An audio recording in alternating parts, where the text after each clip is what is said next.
Неймар Мадридтік Реалдың Чемпиондар Лигасынан шығып қалуы мен басқа турнирлерде жеңіліске ұшырауын Мбаппенің әсерімен байланыстырды және бұл туралы бұған дейін ескерткенін айтты. Ал Винисиус Реалдан кетуі мүмкін екенін меңзеді.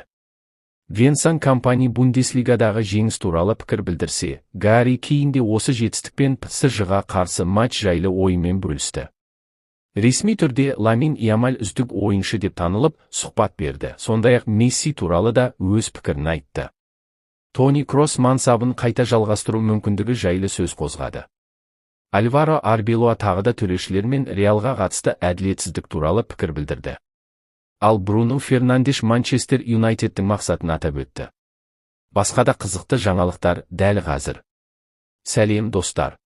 Видеоны лайк басып қолдап кетіңіздер. Мадридтің Реалы мен Германия құрамасының бұрынғы жартылай қорғаушысы Тони Кросс 2024 жылы аяқтаған мансабын қайта жалғастыру туралы ойын айтты. Ойынға қайта оралуды ойладым ба? Жоқ, мен мансабымды дәл өзім қалағандай аяқтадым. Бұл парақты жаптым. Тіпті қайта оралғым келсе де, бұрынғыдан жақсы аяқтай алмас едім деп ойлаймын, деді Кросс. Ол Реал сапында 2014 жылдан 2024 жылға дейін ойнап, мансабын сол жерде аяқтады. Осы уақыт ішінде 5 рет Чемпиондар Лигасын жеңіп алып, 4 рет Испания чемпионы атанды. Реалдың бас бапкері Альваро Арбелоа Алавеске қарсы матч алдында Ла Лигадағы төрешілер шешімдері командасының чемпиондыққа деген мүмкіндігін азайтып жатқанын айтты. Себебі бар, оны көпшілік көріп отыр. Соңғы жылдары және соңғы айларда бізде даму мүмкіндігі болды. Үлкен матчтарда жақсы ойнадық, бірақ әлсіздеу қарсыластарға қарсы кейде қиындық көрдік. Сонымен қатар Жиронаға қарсы ойындағы пенальти сияқты жағдайлар болды. Сол себепті Реалға Чемпиондар Лигасын жеңу Ла Лигадан оңайырақ болып тұр, деді ол. Өткен аптада Реал Бавариядан жеңіліп, Чемпиондар Лигасынан шығып қалды. Клуб қатарынан екінші маусым ірі трофейсіз қалу қаупіне тап болды. Алавеспен матч бүгін Сантьяго Бернабеуде өтеді. Манчестер Юнайтед капитаны Бруно Фернандеш Челсиге қарсы 1-0 есебімен жеңген матчтан кейін пікір білдірді. Бұл керемет сезім. Бізге міндетті түрде жеңіс керек болды. Бұған дейінде бірнеше матчта жеңе алмадық. Бірақ бүгін сапалы ойын көрсету керек екенін білдік, өйткені Челси өте мықты команда. Біздің мақсат үздік төрттікке кіру. Сондықтан бұл жеңіс біз үшін өте маңызды, деді ол. Барселона мен Испания құрамасының жас жұлдызы Ламин Ямаль Laureus World Sports Award нұсқасы бойынша әлемнің үздік жас спортшысы атанды. Бұл марапатты алу үлкен құрмет. Әрине, бұл маусымда әлі де күресетін дүниелер бар. Бұл керемет. Трофейлер ешқашан оңайлықпен келмейді. Көп жағдайда барлығы бізден жыл сайын жеңіс күтеді.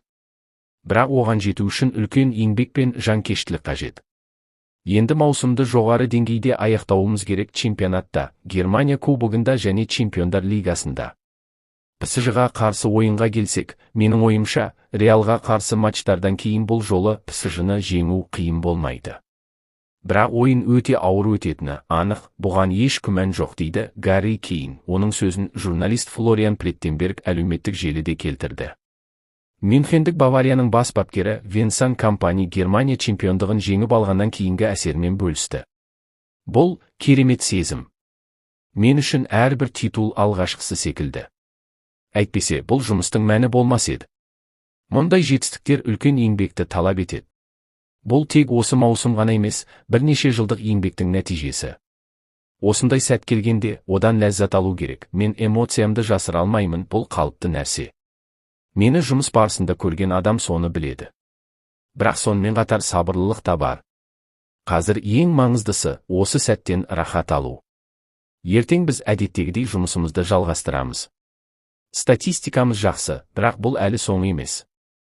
Біз жолымызды жалғастырып жатырмыз. Бұл менталитет мәселесі. Біздің команда әрқашан толық күшпен ойнайды. Маусым алдындағы дайындықта болсын, ресми матчта болсын.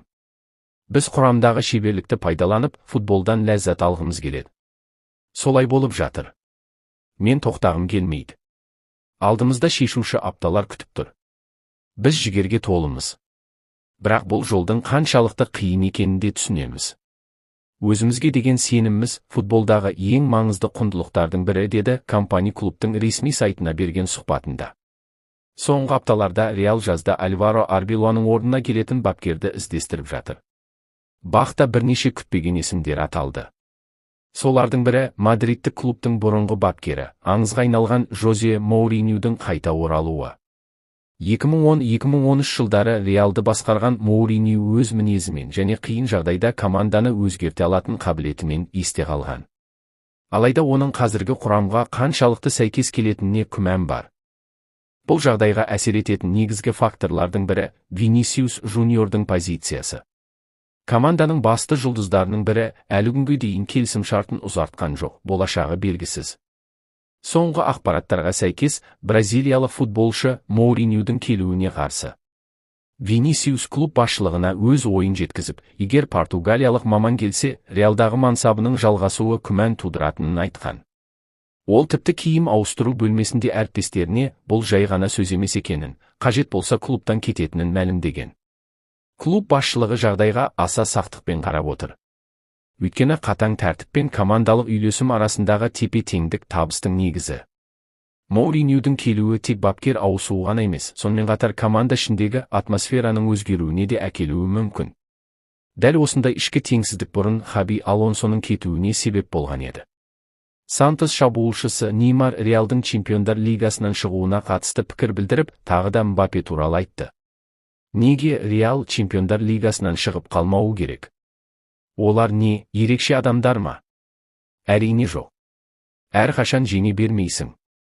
Бірақ әр жеңіліс сені күшейтеді. Егер себеп іздесеңіздер, менің ойымша Реалдың сәтсіз ойыны мен жеңілістері Мбаппенің әсері. Мен бұл туралы бұрын да айтқанмын, ол клубқа келген кезде-ақ ескерткенмін. Бұл оны жек көргеннен емес. Ол керемет талант, мықты ойыншы.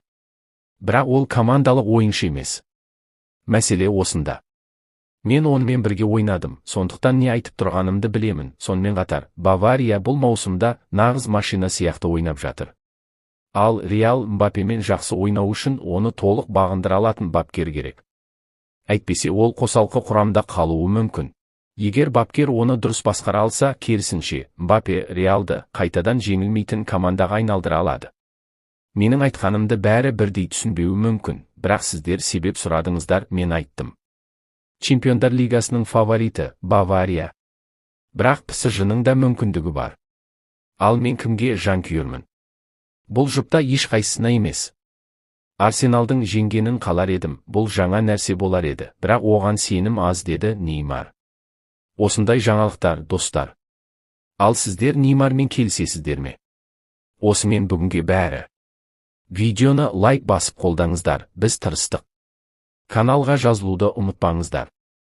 Баршаңызға сәттілік, ертең кездескенше.